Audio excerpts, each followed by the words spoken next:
Ethanol plant के शिलान्यास के दौरान मुख्यमंत्री योगी आदित्यनाथ ने कहा कि बीजेपी सरकार में विकास और सबकी खुशहाली के कार्य होते हैं।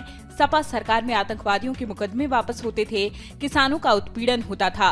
उन्होंने कहा कि अब गरीबों को मुफ्त में आवास, शौचालय, गैस, बिजली कनेक्शन और राशन मिल रहा है। सपा सरकार में गरीबों का राशन सैफई चला जाता था, भूख से मौत होती थी और किसानों को उपज का सही मूल्य नहीं मिलता तो किसान आत्महत्या कर रहे थे। अब ऐसा नहीं होता। मुख्यमंत्री ने कहा कि अब किसान गन्ना के साथ पेट्रोल और डीजल भी पैदा करेंगे। पहले डीजल और पेट्रोल के लिए रुपए विदेश जाते थे, अब किसानों की जेब में जाएंगे। एथेनॉल प्लांट से किसानों की तरक्की होगी, रोजगार के अवसर बढ़ेंगे। अमेठी सांसद स्मृति ईरानी ने प्रगतिपुर में ईएसआई डिस्पेंसरी और शाखा कार्यालय का उद्घाटन किया। केंद्रीय मंत्री स्मृति ईरानी ने शनिवार को गांधी परिवार के गढ़ में जहां पार्टी की उपलब्धियां गिनाई, वहीं बिना नाम लिए सोनिया गांधी और कांग्रेस की राष्ट्रीय महासचिव प्रियंका गांधी वाड्रा पर तंज कसा। उन्होंने कहा कि बीजेपी सरकार में रायबरेली जिले में 5 लाख परिवारों के लिए शौचालय बनाए गए हैं। 55 वर्षों तक यहां शासन करने वाले रायबरेली में शौचालय नहीं बनवा पाए, वो यूपी बनाने की बात करते हैं। 1978 से किराए के भवन में चल रही डिस्पेंसरी को अब जाकर बिल्डिंग नसीब हो सकी है। पिछले चुनावों में जातीय दांव से बाजी जीतने वाली बहुजन समाज पार्टी का भरोसा इसी फॉर्मूले पर अब भी टिका है। चुनावी बिसात पर जातिगत गोटियां बिठाने में बीजेपी और सपा के भी रणनीतिकार पीछे नहीं, लेकिन बीएसपी ने इस बार ब्राह्मणों के लिए दिलों के दरवाजे खोल दिए हैं। इस बार के विधानसभा चुनाव में बीएसपी ने प्रयागराज की 12 सीटों में से 4 पर ब्राह्मण उम्मीदवार उतारने की तैयारी कर ली है।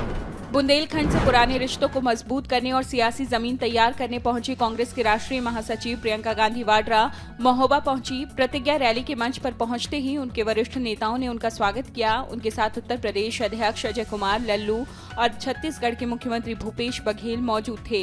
प्रतिज्ञा रैली में प्रियंका गांधी का संबोधन प्रधानमंत्री और प्रदेश के मुख्यमंत्री पर केंद्रित रहा। उन्होंने कहा कि 8,000 करोड़ के जहाज पर प्रधानमंत्री जी घूमते हैं, लेकिन किसानों की प्रतिदिन की आय नहीं बढ़ा सकते, किसानों का कर्ज माफ नहीं कर सकते। योगी जी और मोदी जी तपस्या नहीं कर रहे, वो तो बड़े जहाजों में घूम रहे हैं।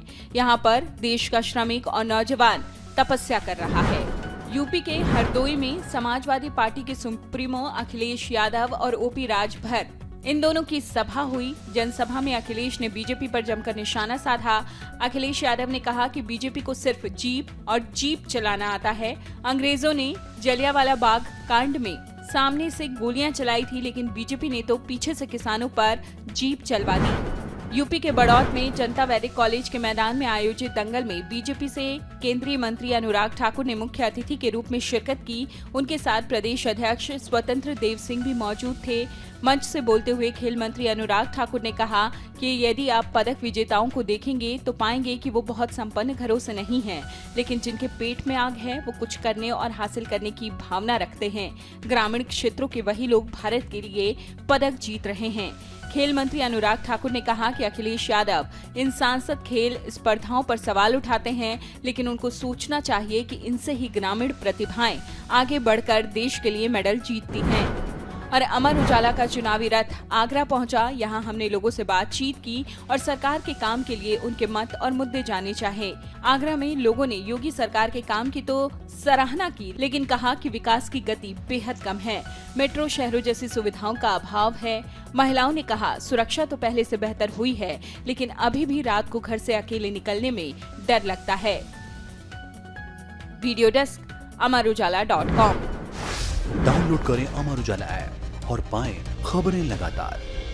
अगर आप ये वीडियो YouTube पर देख रहे हैं तो हमारे चैनल को सब्सक्राइब करें और बेल आइकन को दबाना ना भूलें। अगर आप Facebook पर ये वीडियो देख रहे हैं तो हमारे पेज को लाइक करें।